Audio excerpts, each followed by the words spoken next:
Our message for you today is entitled, Give God Your Best and Not Your Rest. Give God your best and not the rest. Oftentimes in our lives, we find ourselves giving our job our best. We spend more time on the job than we do anywhere, grinding, trying to make that money. We know last week, a couple of weeks ago, we've had 3 people that passed away. One we knew from our hometown. Young lady had got off work and had a massive heart attack and died. Young man had a heart attack, same place, and died. Another man had a heart attack and he survived. Stress of working all the time. And I'm not really just belittling us as a church, but truthfully, we get to church late most Sundays. Where else can you go and you start at 10:30? Your job at least starts probably around 8 o'clock, and most of the time we're there on time, but not church. We give God the scraps and we come in all tired because we stayed up late on Saturday doing whatever we want to do. And then we come into the house of God and we want the people to entertain us and praise team, you didn't do well, or you didn't do this, and preacher, you didn't make me feel good. But on our jobs, we're there on time. And I say this because when you begin to reflect on the importance of your time with God, you'll learn to give God your best and not the rest. This is the problem that Cain had. Cain was a guy that tilled the field, and we would call more like a farmer. And we would call Abel, he would be more like a shepherd. And Cain, when it came time to give to God, Cain said, God, here you go. You can just have that. But Abel had a different attitude about it. He said, I want to give God the first of what I have. I want to give God the fattest of what I have. I want to give God my very best. And God said, I received that. And Cain got offended. How many times in life you want God to bless you? You want God to give you the next great job. You want God to heal you of all your illnesses, but you give him your rest and not your best. How many times do you press your way and say, I will get there early because I know now, I don't know much about other churches, but you're not going to find many churches in Tuscaloosa that start at 10:30 and you're out at 12. You're just not going to find it. Not a lot of them. I'm not saying you can't, but not a lot. But even with that, church, we ought to be here, and we ought to be glad to be here because God has raised us up to be able to start our day and get our day going. But instead, I'm sure you at that job at 6 in the morning. I'm sure you at that job at 8 o'clock to be at your station. Don't you think God deserves our best? Because when times get really challenging for you, who are you going to turn to? Nobody but God. I promise you that if you get ill and you think that job depends on you and you think they can't make it without you, all you have to do is try missing a few days. And don't call in. They'll replace you. And all you have to do if you don't like that idea, just stop breathing and die. I promise you they'll bury you and they'll replace you and they'll go on. Church, what I'm saying is that we spend a lot of loyalty for people to make money. We spend a lot of loyalty doing the things we want to do. Man, if it was a football game, we would have been screaming for whoever we want to win. But we get in church and we sit back and we want the preacher to pump us up. But you ought to come in church pumped because this is the day that the Lord has made and you're going to rejoice and be glad in it. You ought to be pumped up that you're not dying of something. You ought to be pumped up that you was able to get up. Some people didn't get up. You ought to be pumped up that you don't have a migraine headache today, that your legs, the back may not be hurt today. You ought to be pumped up that you have a chance that you can worship God again. You ought to be pumped up. You ought to be thoroughly excited that I'm in the house of God, that I have a chance to give him praise because I may not have this chance again. What if this is your last time? Do you want to just give him a mediocre praise? Do you want to just say, well, God, I just thank you just for waking me up? On yesterday, the storm was raging, and we had this wedding to attend, and they're talking about the tornadoes are just coming into different places. But Reggie was just pumped up. He said, I'm getting married no matter what. He was just pumped up. I picked him up, took him to the wedding. The weather cleared up. One of the best weddings I ever attended.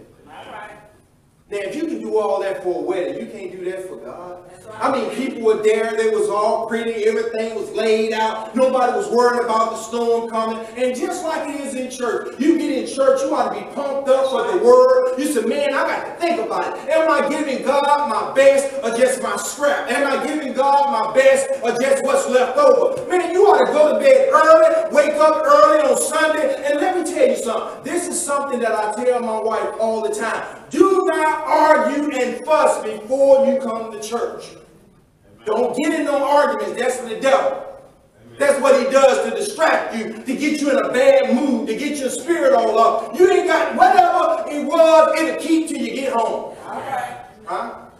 So many times you can tell people come to church and they've been fussing. Most of the time I can see you when you get out of your car, you're already kind of at it. And if she's walking in front of him with an attitude, I say, oh man, they've been fussing. Do you know that's what the devil wants you to do? At 12:05, 12:15, whatever, you're going to be at the restaurant laughing and joking and it ain't going to matter. But you came to church with that attitude and you missed out on what God wanted you to have. Church, I used to think that God would accept everything. And there's this cliche, and that's what it is, just a cliche because it's not biblical. Well, just come as you are. Where's that in the Bible?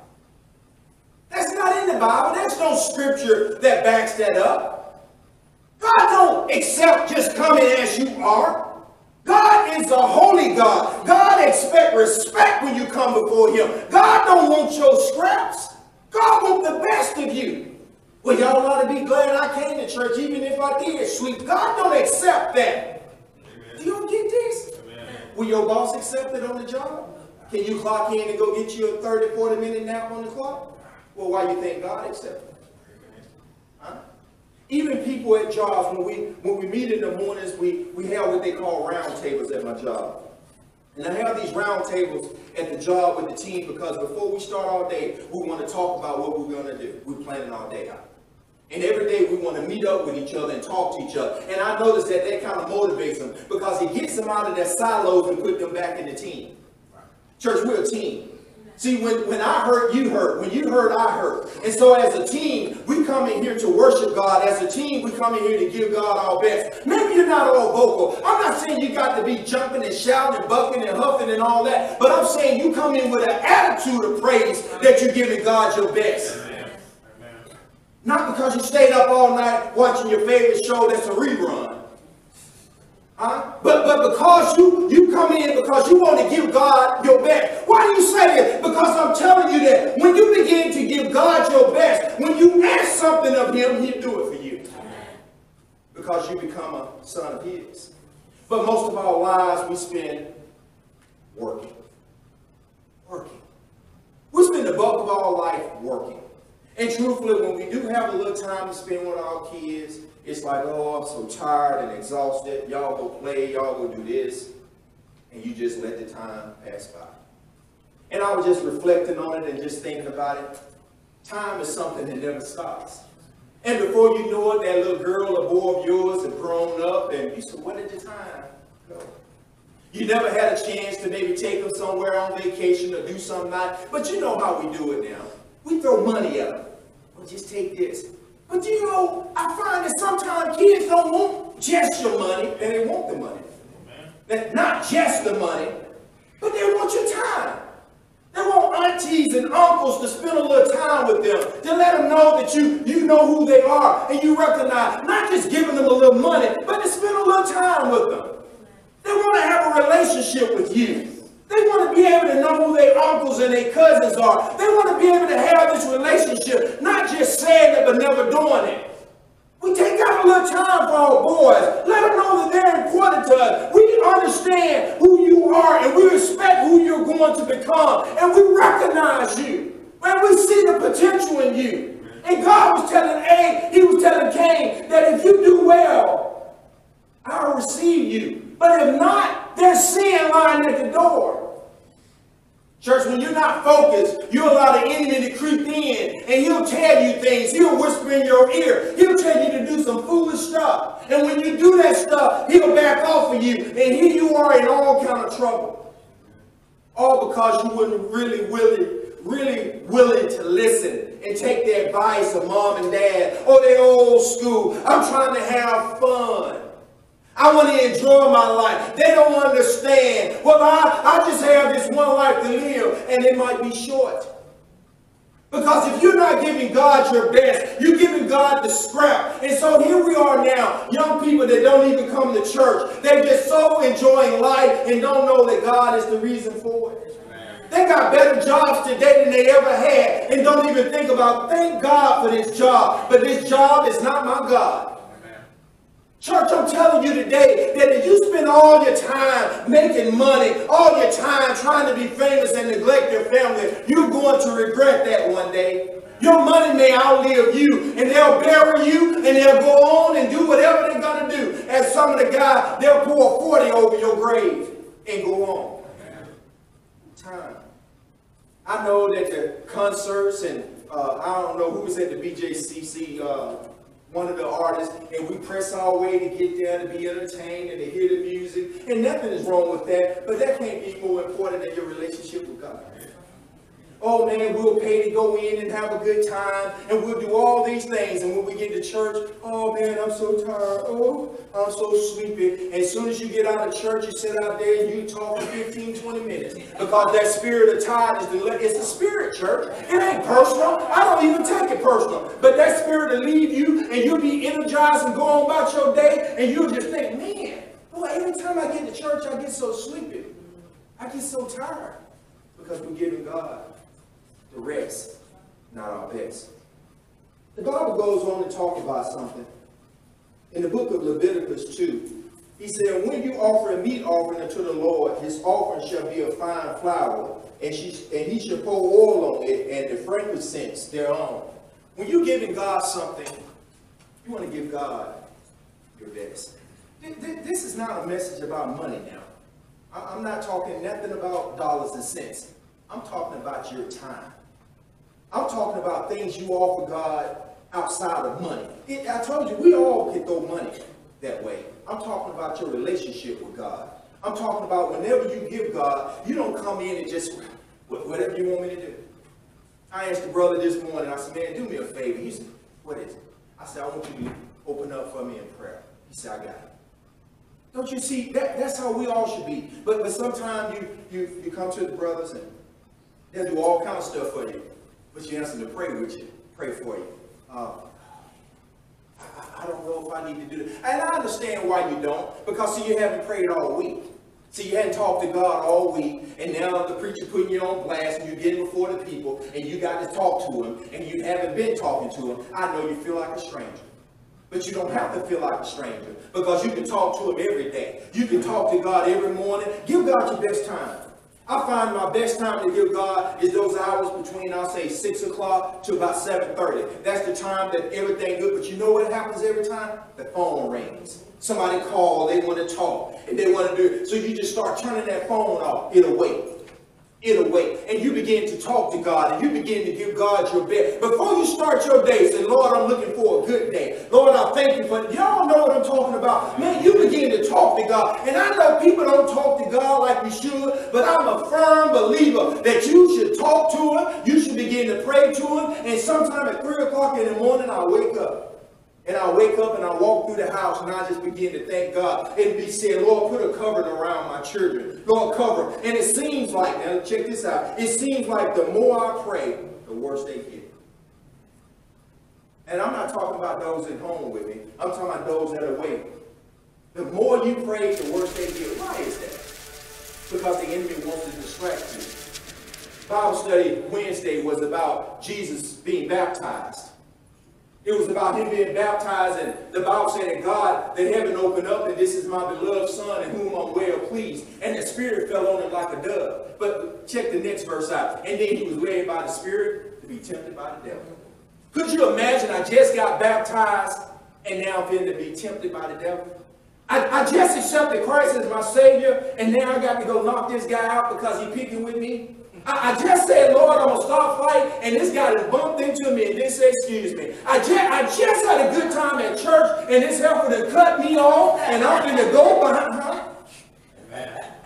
Oh, and y'all don't act like that. Don't act like, you ain't been all saved all your life, You be just cussing and fussing. They don't hear you because you're in the car. You just blowing the horn, get out of the way, and you don't even know. Then you see a little old lady driving.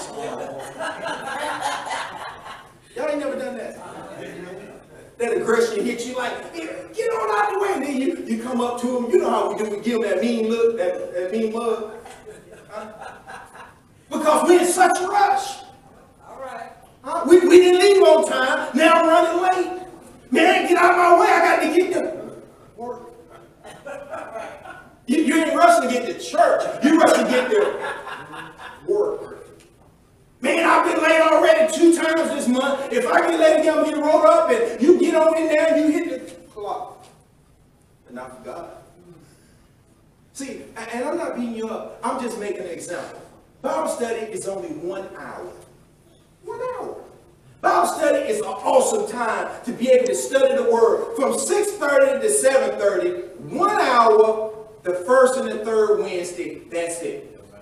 Not even the 5th Wednesday. And we can't press our way to come to Bible. Well, child, I'm just so tired. But you can press your way everywhere else, but you can't press your way. I'm not beating you up. I'm just making a statement. Because it's just as important to God as worship. Well, I ain't fooling with that Bible study. Why not? Because that's your time to learn the Word. You go everywhere else you want to go.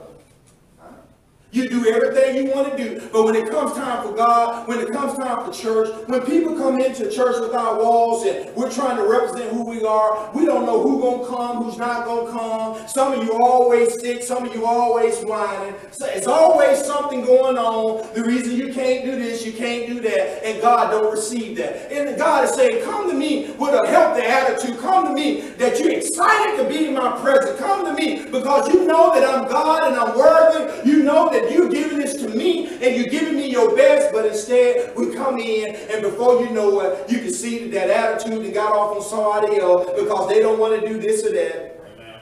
And then you have church and you wonder why you feel the same. Bible study, you said, well, man, I'm tired of it, and we're going to watch the same shows that's going to come on again. 1 hour. And it's interesting that it was 1 hour because the Bible said that Jesus told the disciples, can y'all not pray with me for 1 hour? 1 hour? They was already asleep in 1 hour. Now Jesus is getting ready to be crucified. Something bad is getting ready to happen to him. But they couldn't give him 1 hour. That's how we are. Well, I don't feel like it. But you feel like going to work. But you're going to get up and go to work. But you can't give God 1 hour of good praise. You can't walk into the church, even if you just get in, at least come in with a good attitude. At least walk in like you want to be here. You know, you can tell when people come in and they don't even want to be here. And my thought is, why don't you stay at home? Because we don't want to deal with that negativity. We want you to walk in, even when you walk in, we want you to come in because you want to be in. We don't want to deal with all of that. And I know you know sometimes you're mad because what just happened out in the car, and you get in and you say, hey preacher, hey pastor. And I'm looking next out there, they've been arguing, they've been fussing. And you say, how do you know? What in your face? God told Cain, he said, Cain, if you do well, why your face changing? See, when people are not doing what they need to do, their countenance change. Correct somebody that don't want to be corrected, and watch how they go from a smile to like their face stone up. Amen. How dare you correct me? As long as you let them do what they want to do and do the things they want to do, but when you begin to correct them, they change. So we just assume that we'll come to God and give him anything. It doesn't matter. We're going just to church. We're just going to be here for a few minutes. This could be the last time you attend church in your life. This could be it for you. So while you're here, give God your best. You come in with an attitude of praise. The Bible in Proverbs 3:9 says, honor the Lord with the substance and with the first fruit of thine increase. The first time you get something, you ought to want to give it to God. Oh man, that's the problem there because nobody wants to give God that first. We want to give God the rest. And I assume you guys have been in the military. In the military, you get up early in the morning. And I know for a fact how I was in a State Trooper Academy. You get up in the morning doing push-ups before you eat. You're doing push-ups and pull-ups and running before you eat anything. You know y'all act, you like you ain't had your breakfast. Them cats get up running. Running is their breakfast. Is that right? Then you give that place your best. You get up, you get in gear, and you get ready to run. You don't come out there in no pajamas. You come out there in your fatigues. You come out there ready to do it. Oh, no, that's when we come to church. to church. We tired. They don't care what you did the night before. That morning, you know what you got to do. So here's the story in the Bible where Moses was having a problem with this person called Korah. In his Numbers 16:14, he said, moreover, you have not brought us into a land flowing with milk and honey, or given us the inheritance of the field and vineyard. Will you gouge out the eyes of these men? No, will you? No, we will not come. Then Moses came very angrily and said to the Lord, do not regard these offerings. I have not taken one donkey from them or mistreated a single one of them. Moses is being challenged by a person that came out of Egypt. And this person is challenging Moses because of what you promised me. And Moses is saying, you didn't get what you were promised because of your attitude. And Moses said, I'll tell you what we'll do. You and I ain't going to fall out. We're going to take it before God and let him be the judge of it. Amen. Church, that's how you have to deal with people sometimes. You and I ain't going to fall out. You think you got it right? Take it before God and see if he's going to bless it. And church, I find in life that when you're consistent with what God tells you to do, no storm, no rain, no fire, nothing can stop what God has for you. But it can certainly separate you from your friends and your foes. Amen. I know who's with me when times are tough. I know who's with me when things ain't going well. This is how I can tell. Are you going to still be with me when things ain't looking good?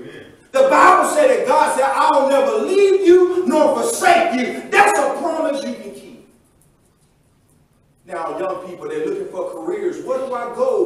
What career do I take? And have them go off into the military and see things and deal with things that's pretty rough on them. And they come back and they're trying to figure out, how do I fit into society? Church, I'm telling you, you better be prayerful, because my daughter's talking about going to the military. And my thing is, you better be prayerful before you get into anything. You better make sure that this is what God wants for you, and you better make sure that this is the right thing for you, because going in the military is not some type of way to get a grant for school. You put your life on the line. And if you're not willing to die for it, you make sure to stay away from it. But we think that, well, they promised me all these benefits. You know what? The recruiters in the military, and I don't care what branch, are some of the biggest liars you ever wanted to meet. They'll tell you anything to get you in because they have quotas to meet. But God will never lie to you. God said, I'm not a man that I should lie, or the son of man that I should repent. If God tells you something, he's going to do it. He don't care how old you are. He doesn't care how young you are. He is going to do it. The Bible said that promises in God is yea and amen. If God tells you something, he's going to do it. If God says I'm going to turn your life around, he's going to turn it around. If God says I'm going to bless you with houses that you didn't build, he's going to give it to you. He wants to know, are you faithful? Are you giving God the right response? The sad reality is very few of us really spend much time in prayer. I mean really prayer. I'm not saying praying and asking for something. I'm saying really prayer. Very few people spend time that they just pray. So leave me alone for a while. I'm going in my office or my room and I just want to pray. Do you not think that's important? All the stuff these young people are going through. All the pressure that's on these young people. These kids are committing suicide. They're taking their life. These young people are murdering folks. They're killing cops. They do not care. And you don't think we should pray? These jobs are so fickle that you don't know whether you want to work for them or not. The government is shut down for, what, 30 days? The government was the best job a man or woman could have. You thought that was the most secure job in the world. And God is showing you and me that it's not what you think it is. God is showing you that for whatever reason, whether it's politics, whether it's personal, people will do things that will mess you up. This one, man, I work for the government. Well, miss a few checks. See how I feel. Well, I work for TSA. You know, I'm with the airlines. They'll never shut down. So we think. Church, there's nothing permanent in this world. It's all temporary. And when you begin to think about your relationship with God, when you begin to think about, are you giving God your best? How many times have you really just given something just because?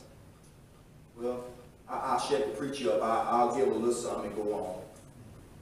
You're not giving it to the preacher. You're giving it as unto God. How many times have you ever done something for someone, but because you were doing it for free, you did it cheap?